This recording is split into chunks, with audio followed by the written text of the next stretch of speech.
Creepshow season 4.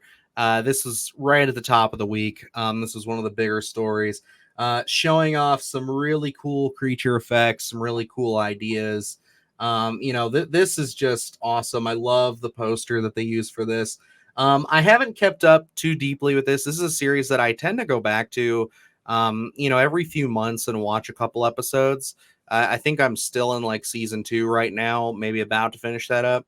But it is a series that they do stay very true to the franchise, if you will. As someone who owns now all 3 of the Creepshow movies, with that third one being an absolute dumpster fire that I won't open, but I'm keeping sealed.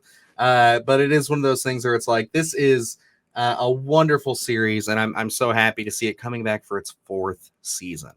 Yeah, I'm like you. I've watched episodes here and there. I've never fully committed, but it's something I definitely want to sit down whenever we have the time and kind of dissect, especially for like a primetime terrors or something Mm-hmm. like that.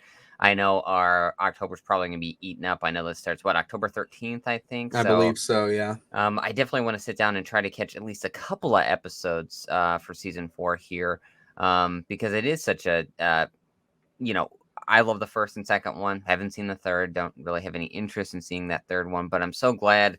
I remember when this being, announced that Creepshow was coming back on Shudder, and it was like, oh, well, that's such a property that you can keep going and going and going. And I'm so excited that, we're still talking about it, and they didn't just, shelf it after 2 seasons and say, we're done. But, the trailer for season 4 here definitely has me intrigued. I kept going back at the very beginning. I don't know if that's a werewolf or not, but I was trying to see the best that I could. If it was, I don't know if it's just a monster or not, but I was like, I'm hoping for some more werewolf content. There's a great werewolf story, I think, in season 1. There is, yeah. So I'm curious to see what they're going to bring. I'm curious, again, this thing here, which is a monster of some sort, it looks really compelling to me. A lot of, like Dylan said, a lot of great practical stuff going on in just that little trailer that they do give us.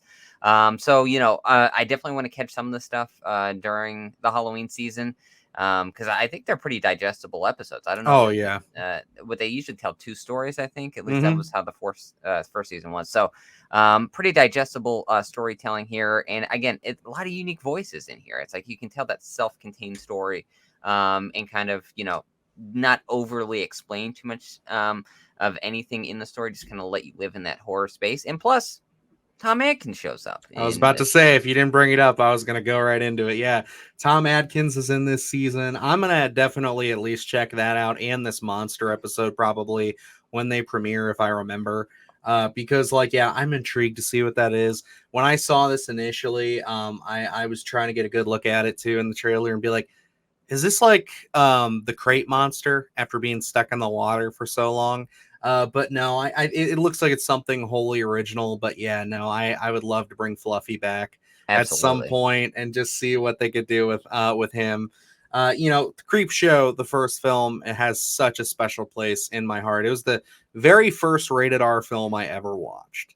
That'll always go down in my mind as something right there. And I gotta say, I absolutely love this series. Again, it's something that I just kind of take my time with. I don't try to burn through it. It's whenever I get a hankering for some new Creepshow content, I watch this, and then I do tend to throw on the original and at least Creepshow 2, or at least segments from them. So I do enjoy this, even though I haven't been through all of it.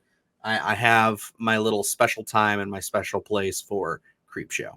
Absolutely, and it's, going back to those, first 2 films, I mean, I love me a good horror anthology, so, being able to just turn those on and watch little segments, and from what I've seen from the TV show, it seems really in line with those first 2 films, with the Mm-hmm. the fun storytelling. It's something that it'll scare you, but it's also light and fun, I think, in a sense. Yeah. So, I think this usually, like we said, we don't follow this regularly, but I think this is usually released around Halloween, because I do think we talked about it last year as well, while we were planning Splatterthon. So it's great that they make this an annual thing of bringing it back to make sure our horror fans are have that appetite for the little storytelling. I think it's a great thing. I'm glad that we're trucking along here with season 4, and hopefully in a year we're talking about season 5, because this trailer here,